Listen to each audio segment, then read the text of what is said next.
हर खबर पर होगी आपकी पकड़। डाउनलोड कीजिए एबीपी लाइव ऐप।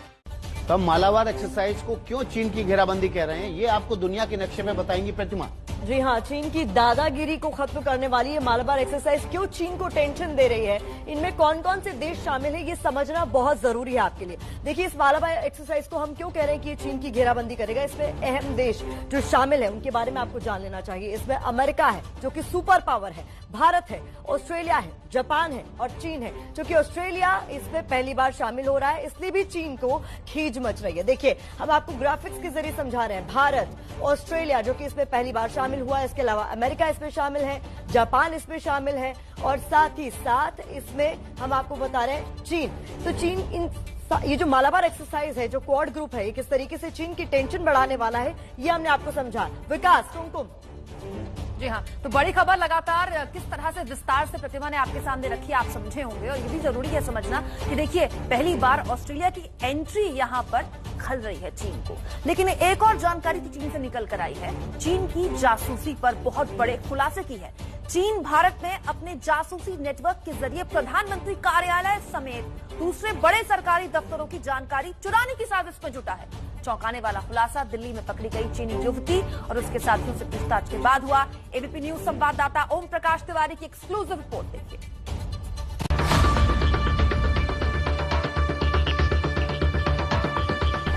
जिनपिंग के जासूसी कांड की सबसे अहम किरदार है ये चीनी महिला।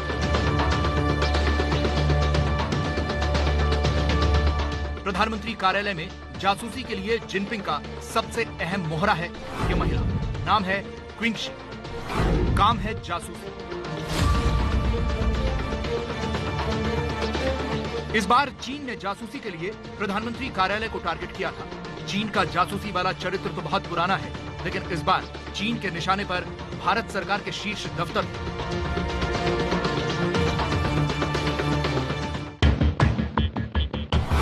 टीवी स्क्रीन पर जो महिला आपको दिखाई दे रही है, वो भारत के जासूसी नेटवर्क की अहम कड़ी है और इसी से पूछताछ में ये चौंकाने वाला खुलासा हुआ है। चीनी युवती क्विंग शी इसी साल फरवरी में भारत आई थी। क्विंग शी गुरुग्राम में चीनी फार्मा कंपनी में काम कर रही थी।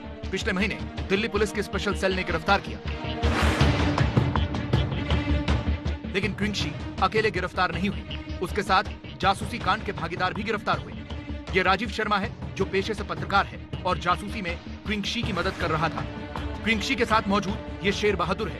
ये तीनों इस वक्त दिल्ली की तिहाड़ जेल में बंद हैं। गिरफ्तारी के बाद पूछताछ में चीन के जासूसी नेटवर्क को लेकर चौंकाने वाले खुलासे हुए हैं।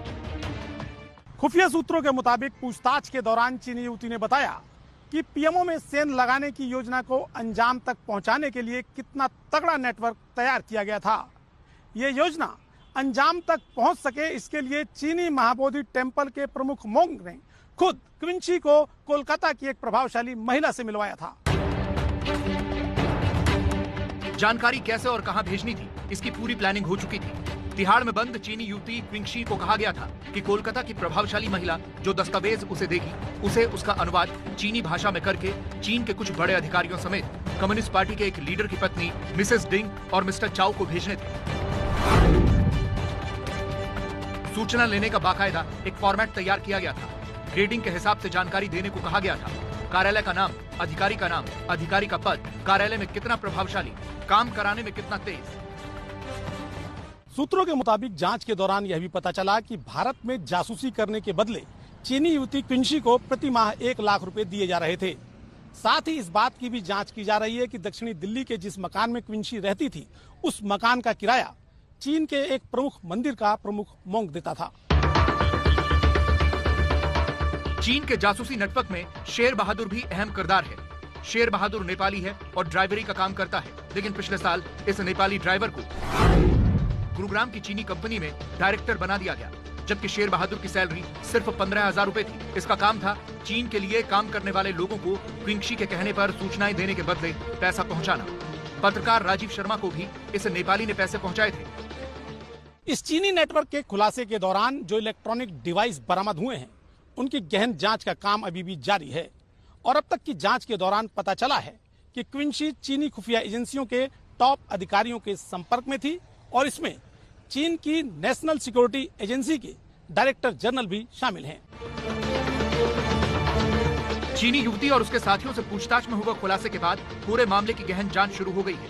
साथ ही कोलकाता की वो प्रभावशाली महिला कौन है, इसका पता लगाने के लिए कोलकाता समेत दूसरी जगहों पर भी कई लोगों से पूछताछ चल रही है।